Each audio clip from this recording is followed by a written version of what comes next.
नमस्कार, राम राम। कैसे हैं आप? आशा है आप सभी स्वस्थ होंगे और मस्त भी होंगे। तो जैसा कि मैंने कल बोला भी था अपने वीडियो में, अगर किसी ने गौर किया हो तो मैंने यही कहा था कि मुझे मेरा जहां तक सोचना है और जहां तक मैं समझती हूँ, मतलब जितना मैं समझी हूँ, शुक्रवार को नेगेटिव होता है, मंडे को पॉजिटिव रहता है। अब ये हो सकता है मेरी थियरी है, क्या है क्या है, पर अधिकतर तो मैंने ऐसा ही देखा है जितना मैंने ऑब्जर्व किया है। कोई बात नहीं, मेरा ऑब्जर्वेशन मेरे साथ में, आपके साथ में टेक्निकल बातें जो हम करते हैं वही कर लेते हैं। ठीक है, क्या हुआ था आज? एक हल्का सा गैप डाउन ओपन हुआ और गैप डाउन ओपन होके मार्केट ने क्या करा? मार्केट ने धूम धड़ाम धूम धूम मचा दी, धूम। अब धूम तो मार्केट ने मचा दी है। जैसे हमने लेवल लगाए थे, हमने कहा था कि हमारे रेजिस्टेंस, कल रेजिस्टेंस के आसपास ही घूमा था मार्केट। आज गैप डाउन ओपन हुआ, गैप डाउन ओपन होकर धम धम धम करके नीचे आ गया। ये देखो, ठीक है, यहाँ पे गैप डाउन ओपन हुआ आपका मार्केट, और गैप डाउन होकर पहली ही कैंडल नीचे रेड, दूसरी रेड। पिछले 1 घंटे 2 घंटे लगातार मार्केट गिरा आपका, 2 घंटे लगातार मार्केट गिरा, फिर 3 घंटे कुछ थोड़ा सा साइडवेज, ये 1 2 3 कैंडल थोड़ी साइडवेज टाइप की हुई, फिर आखिरी के घंटे में फिर गिर गया। अभी आपका मार्केट खड़ा कहाँ है?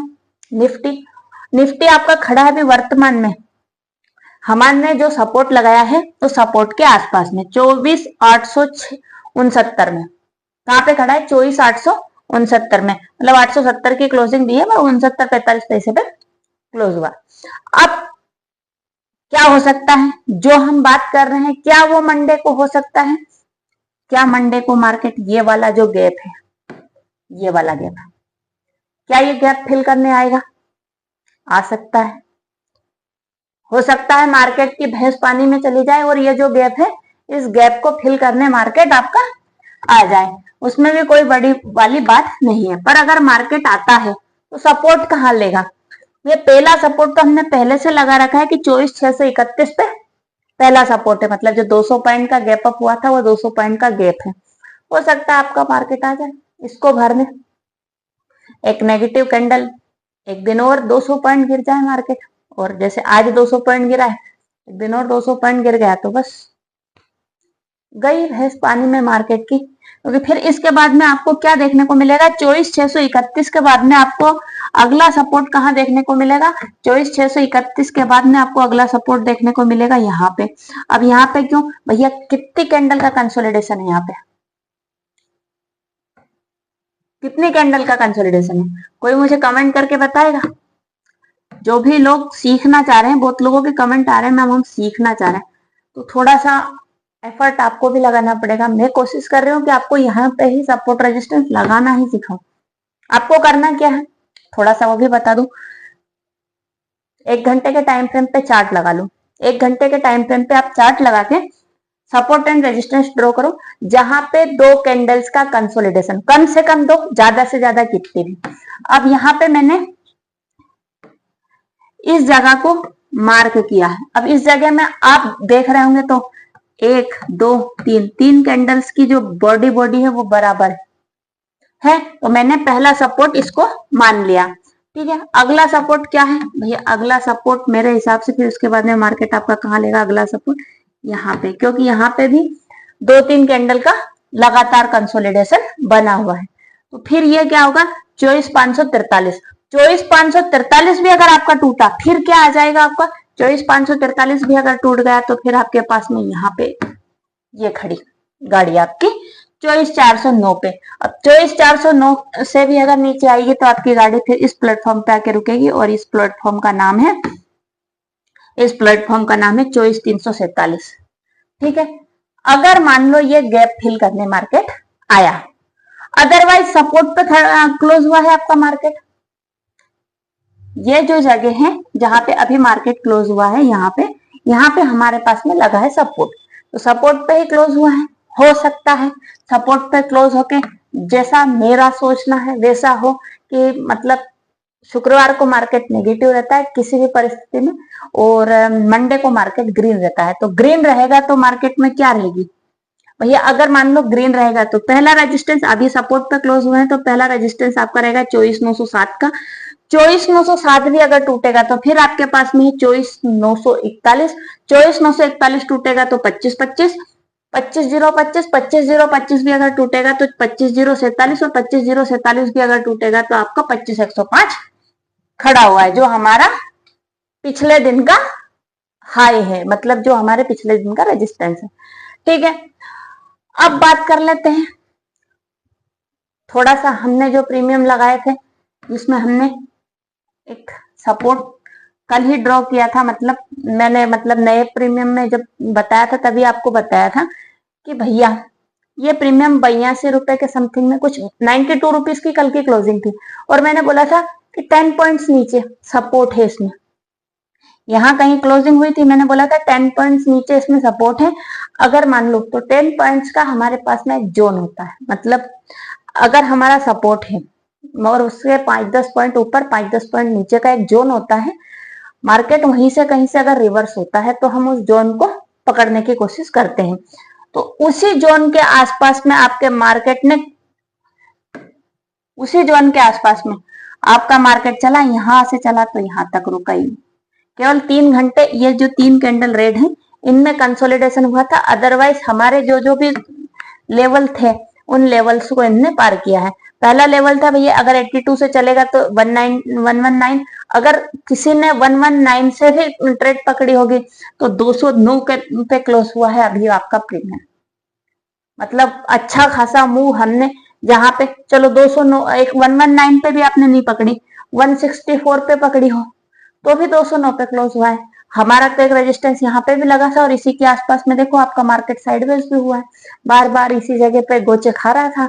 मतलब ये थोड़ा सा एक रेजिस्टेंस था, जैसे इसने रेजिस्टेंस को पार किया तो हमने 209 पे टिका। ठीक है, कॉल साइड की बात करें, हम हमारे कॉल के प्रीमियम में भी बात कर लेते हैं निफ्टी के, कि भैया कॉल के प्रीमियम में क्या हुआ था।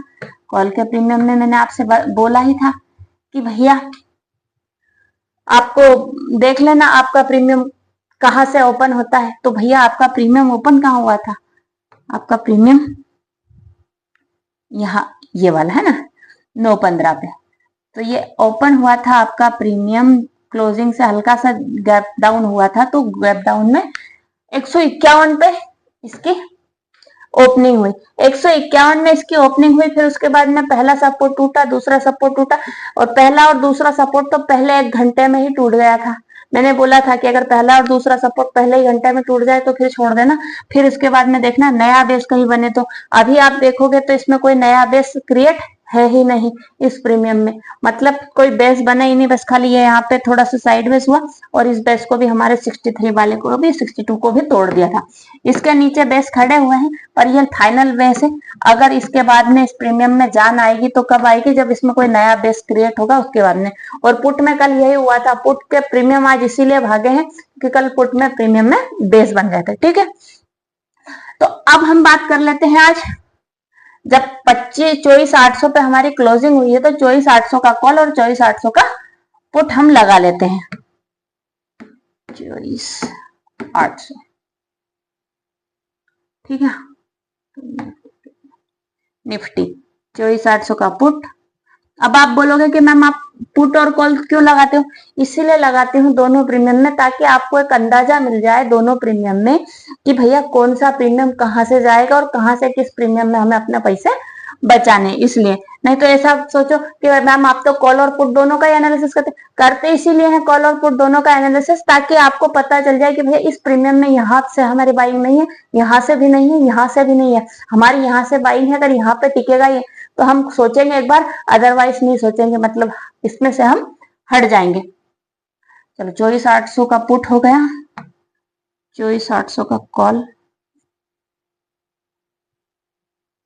24,800 का कॉल, ठीक है, ये लग गया आपके 24,800 के पुट और कॉल।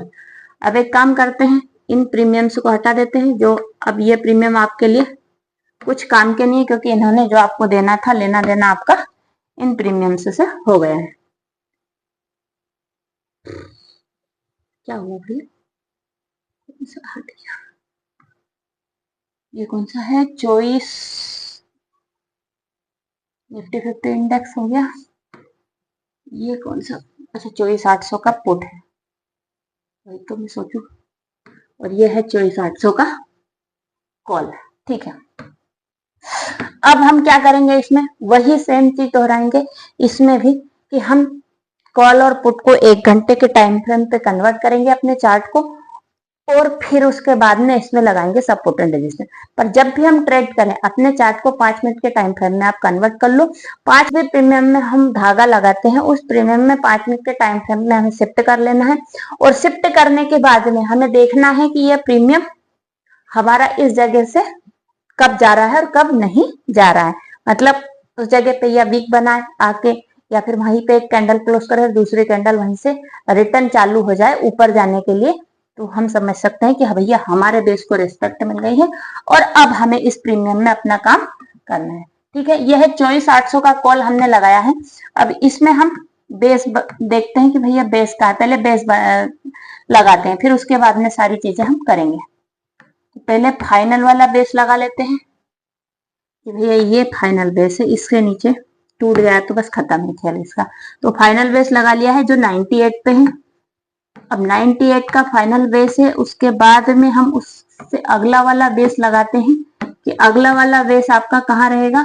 तो अगला बेस आपका रहेगा, ये रहा, ये एक जोन है। आप इसको जैसे 142 है तो 150 से 138 तक का जोन मान के चलिए। इस बीच में मतलब 138 12-13 पॉइंट का जोन है आपका। 12-13 पॉइंट का जोन इसीलिए क्योंकि आप अगर देख पा रहे होंगे तो मैं आपको थोड़ा सा बता दूं, यहाँ पे भी कंसोलिडेशन है और नीचे से वीक भी बन रही है, क्योंकि इसके जस्ट पास में भी यहाँ पे भी कंसोलिडेशन है। तो क्या मैं यहाँ एक, यहाँ दो, ऐसे तो 3-4 तो लगा नहीं सकती, 4-4 5-5 पॉइंट के बीच का ही तो सारा जो खेला है। तो भैया इसीलिए मैंने एक आपको जोन बता दिया है कि आपको ध्यान देना है कि 150 रुपए से लेके तो 138 रुपए तक का, ठीक है, ये आपका जोन है। इस जोन में आपको अगर रेस्पेक्ट मिले तो आप एक बार अपना एसएल के साथ में रख लेना, एंट्री का सोच लेना, क्योंकि ये ऊपर भी है, ये वाला एरिया भी है और ये वाला एरिया भी। अब क्या पता इस वाले एरिया से ही ये घूम जाए या फिर इस वाले एरिया तक आए और यहाँ से घूम जाए। तो इसीलिए आप यहाँ लोगे, आपने 150 में बाय कर लिया मान लो, और 138 तक आ गया तो 12 पॉइंट का ही तो एसएल रहता है, 12 या 15 पॉइंट का, तो फिर यहाँ से आपका एसएल हिट हो जाएगा। इसीलिए मैं बोल रही हूँ कि 150 से 138 के बीच का जोन है, आप इसमें ध्यान रखना कि अगर मान लो इस बीच में आया है, उसको रेस्पेक्ट मिले, एक आध कैंडल क्लोज कर ले, उसके बाद में अगर मान लो 150 पे आया और 150 पे आके कैंडल क्लोज कर ली तो आप आगे के लिए देख लेना। अदरवाइज फिर आपको हल्की क्वांटिटी में यहाँ रखना, अगर इस जगह से जा रहा है तो भर के क्वांटिटी कर लो, और क्या, ऐसा कर लो। पर इस ऐसा आप प्रॉपर फॉलो जरूर करना। ठीक है, अगला अगला बेस है इसमें यहाँ पे, और ये है आपका 125 रुपए के आसपास। तो मतलब यहाँ पे 25 पॉइंट का बहुत पास का है, पर 25 पॉइंट तो मैं ले सकते हैं, हम मान सकते हैं 25 पॉइंट का गैप हम देख सकते हैं। ठीक है, 125 है। फिर उसके बाद में इसमें रेजिस्टेंस क्या रहेगा कि भैया इस प्रीमियम में आपका रेजिस्टेंस रहेगा, पहला रेजिस्टेंस है तो ये लेके चलिए आप, और ये रेजिस्टेंस आपका 181, और 181 भी अगर आपका ये पार कर लेता है तो उसके बाद में ये रहा आपका फिर अगला, और जो है 201 का, 201 भी अगर आपका प्रीमियम पार करता है तो फिर आपको सीधा ये यहाँ मिलेगा, और ये है आपका 257 रुपए का। ठीक है, ये आपका हो गया कॉल का प्रीमियम। अब बात कर लेते हैं पुट के प्रीमियम की, जिसने नए नए बेस बनाए हैं और नया नया बेस बना के चला भी है। आज पुट के प्रीमियम ने, जिसने भी पुट में पोजीशन बनाई होगी उसने तो आप आज वारे न्यारे हो गए। ठीक है, फाइनल बेस है इसका 25 रुपए 90 पैसे। 25 रुपए 90 पैसे अगर मतलब 26 रुपए से नीचे आए निकल जाना, क्योंकि फिर इसमें कुछ बचेगा नहीं, फिर ये 5 पैसे में ही बिकेगा। उसके बाद में इसमें एक सपोर्ट, एक बेस ये यहाँ पे क्रिएट हुआ है, और ये बेस है आपका 58 रुपए पे, अभी 75 रुपए पे इसकी क्लोजिंग है। उसके बाद इसमें आपका रहा रेजिस्टेंस, तो इस प्रीमियम में आपका रेजिस्टेंस ये रहा। ठीक है, ये रेजिस्टेंस आपका 101 रुपए का, 101 रुपए भी अगर पार कर लेगा तो फिर आपको पता ही है कि वो जो गैप है वो गैप पूरा फिल हो जाएगा, और ये गैप ये पहुंच जाएगा यहाँ पे, और यहाँ पे आपको ये मिलेगा 235 रुपए में। 235 रुपए भी पार कर गया तो फिर आपको ये कहीं मिलेगा 275 रुपए में, और 275 भी अगर पार कर गया तो फिर आपका प्रीमियम, फिर आपको करोड़पति, राजा, महाराजा सब बना देगा। 326 रुपए तक जाने की इसमें संभावना पूरी पूरी है। और ये केवल मंडे में जाने की पूरी पूरी संभावना है। मंडे में अगर मान लो सपोर्ट टूटा निफ्टी में तो 336 जाने में कोई देर नहीं लगेगी। फिर ऐसे रहेगा, रॉकेट चला, फिर ये प्रीमियम रॉकेट हो जाएगा, शूट अप हो जाएगा। आशा है आपको चीजें समझ में आ रही होंगी। समझ में आ रही है तो आप सभी से विनम्र निवेदन है कि लाइक, कमेंट, शेयर जरूर करें। और किसी भी प्रकार की कोई समस्या परेशानी आ रही हो तो वो भी कमेंट करके पूछ लें। Thank you so much for watching my video. नमस्कार, राम राम, बाय बाय।